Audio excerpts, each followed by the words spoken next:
안녕하십니까, 박종철 원장입니다. 오늘은 제가 양악수술 환자분들을 수술 계획을 세울 때 어떻게 계획을 세우고, 그리고 진행된 수술 결과는 수술 계획과 얼마나 일치하는지 확인하는 방법에 대해서 설명을 드려보려고 합니다.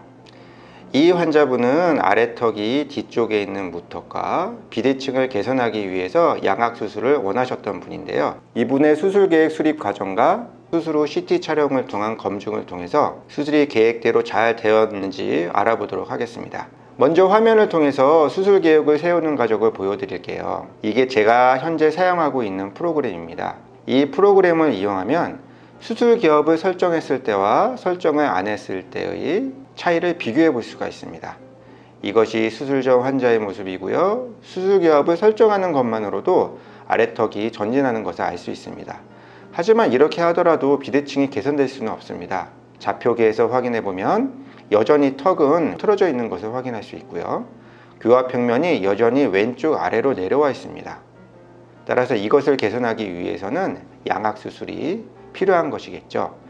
이제 양악수술을 통해서 이 환자가 변화되는 모습을 보여드리도록 하겠습니다. 먼저 송곳니의 기울기를 맞추어 보겠습니다. 송곳니의 기울기를 맞추기 위해서 이런 식으로 회전시켜 보도록 할게요. 제가 계획한 것은 3mm 정도 왼쪽을 올리고 오른쪽을 내리면 되는 것으로 나오는데요. 대략 이 정도로 설정하고 확인해 보도록 하겠습니다.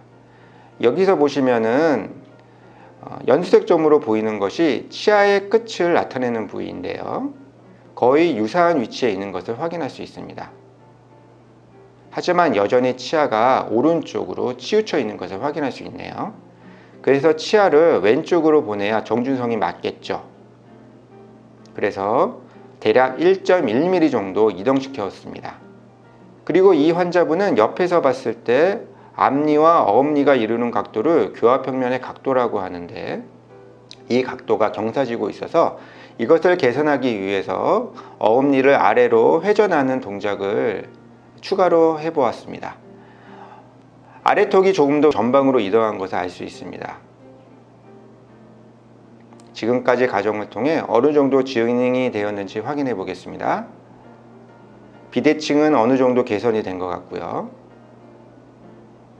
옆모습도 한번 보죠. 무턱도 어느 정도 개선이 되었지만 여전히 턱끝이 후방에 있는 것 같습니다. 따라서 이것을 개선하기 위해서는 턱끝 전진술을 통해서 턱을 앞으로 전진시키는 과정이 필요하겠습니다. 그러면 이제 비대칭이 조금 더 개선될 수 있도록 다른 부위를 추가로 이동시켜 보도록 해보겠습니다. 아까 말씀드렸던 연두색점이 양쪽 어금니에서 보이는데요. 이걸 기준으로 한다면 전후방 길이가 양쪽이 다른 것을 볼 수 있을 거예요.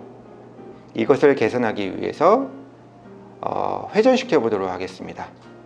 왼쪽 어금니를 앞으로 보내고 오른쪽 어금니를 뒤로 보내는 회전을 시켜 보도록 하겠습니다.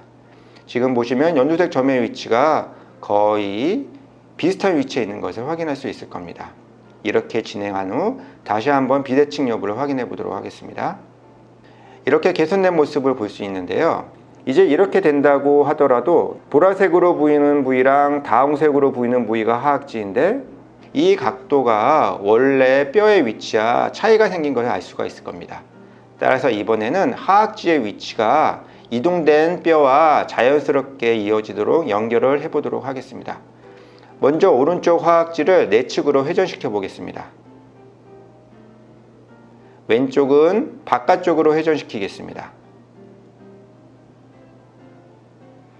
얼마나 자연스럽게 되었는지 확인해 볼까요? 여전히 오른쪽은 좀 더 내측으로 회전될 필요가 있겠네요. 조금 더 이동시켜 보도록 하겠습니다.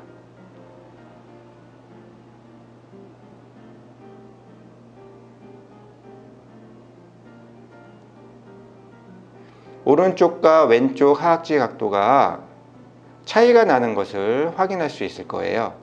왜 그러냐 하면은 이 환자분의 경우는 좌우 몰입폭 자체의 차이가 있습니다.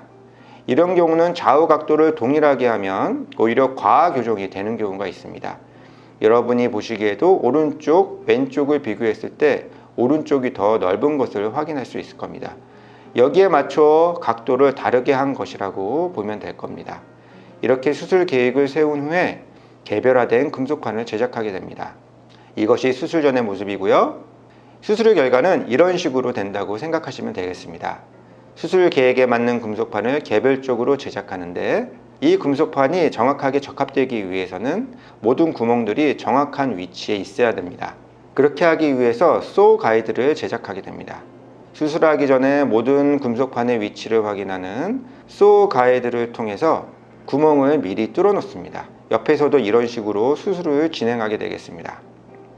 옆에서도 이런 식으로 소 가이드를 이용하여 금속판이 들어갈 홀에 구멍을 뚫어 놓습니다. 그리고 수술할 때 서로 간섭하는 부위가 있습니다. 그래서 간섭하는 부위가 어느 정도인지 분석을 하고, 왼쪽의 경우는 전체적으로 간섭되는 부위가 1.3mm에서 1.0mm 정도 있고요.